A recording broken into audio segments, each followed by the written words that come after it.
Hi అండి. అందరు బాగున్నారా? ఇప్పుడు నేను చెప్పబోయే స్టోరీ ఒకప్పుడు జరిగిన స్టోరీ.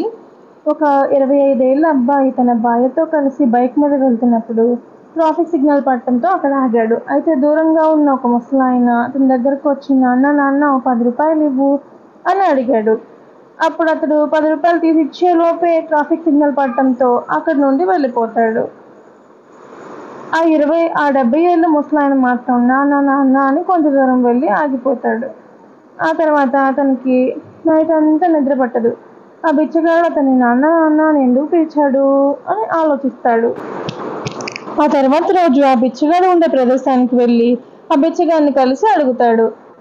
ఆ 70 ఏళ్ల ముసలాయన మాది దగ్గరలో ఉండే ఒక గ్రామం అని, మా నాన్నగారు చనిపోయాక అక్కడికి వచ్చిన బంధువులు నా ఆస్తిని లాక్కున్నారని అడిగితే నా పేరున ఎటువంటి ఆస్తి పత్రాలు లేవని నన్ను ఇంట్లో నుండి బయటకు పంపించేశారని, అప్పటి నుండి ఊళ్ళో ఏవేవో చిన్న చిన్న పనులు చేసుకొని బ్రతికానని, ఇక ఈ వృద్ధాప్యంలో అక్కడ ఉండడం ఇష్టం లేక వచ్చేసానని చెప్పాడు. ఇదంతా విన్న అతను, ఇవాళకి మీరు మా ఇంటికి రండి, రేపు మీ ఊరు వెళ్దామని మీకు న్యాయం నేను చేస్తానని భరోసా ఇచ్చి వాళ్ళ ఇంటికి వెళ్తారు. తర్వాత రోజు ఆ 70 ఏళ్ల వృద్ధుడిని వాళ్ళ ఊరు తీసుకెళ్తాడు. ఆ వృద్ధుడు ఒకప్పుడున్న భవనాన్ని చూపిస్తాడు. అయితే గత 50 ఏళ్లుగా ఆ భవనం ఆ పరిసర ప్రాంతాలు ఎటువంటి మార్పులు లేకుండా ఉండడాన్ని చూసి నవ్వుకొని గ్రామంలో అక్కడ ఉన్న పెద్ద మనుషులకి ఆ వృద్ధుడి గురించి వివరించి ఆ వృద్ధుడికి జరిగిన అన్యాయాన్ని వివరిస్తాడు. న్యాయంగా అతనికి రావాల్సిన ఆస్తిని అతనికి తిరిగి ఇప్పించమని అడుగుతాడు. కానీ అక్కడ ఉన్న బంధువులు ఆస్తి మొత్తం తమదని వాళ్ళ దగ్గరున్న పత్రాలు చూపించి అందరినీ నమ్మిస్తాడు.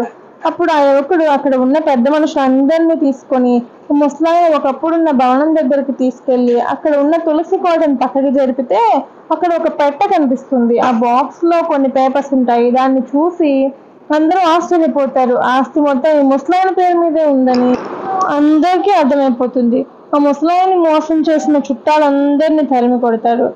అప్పుడు ఆ గ్రామ పెద్దలు అతన్ని అడుగుతారు, ఇక్కడ ఆస్తి పేపర్స్ ఉన్నాయని నీకు ఎలా తెలుసు అని అడుగుతారు. అప్పుడు అతను ఈ 70 ఏళ్ల ముసలాయన్ని చూపించి ఇతడు నా కొడుకు అంటాడు. ఆ మాటకి అందరూ ఆశ్చర్యపోతారు.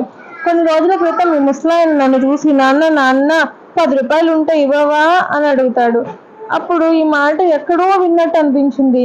నేను ఈ ఊరు వచ్చి ఈ వాతావరణం చూశాక నాకు గత జన్మ ఇతనికి తండ్రి అని గుర్తొచ్చింది.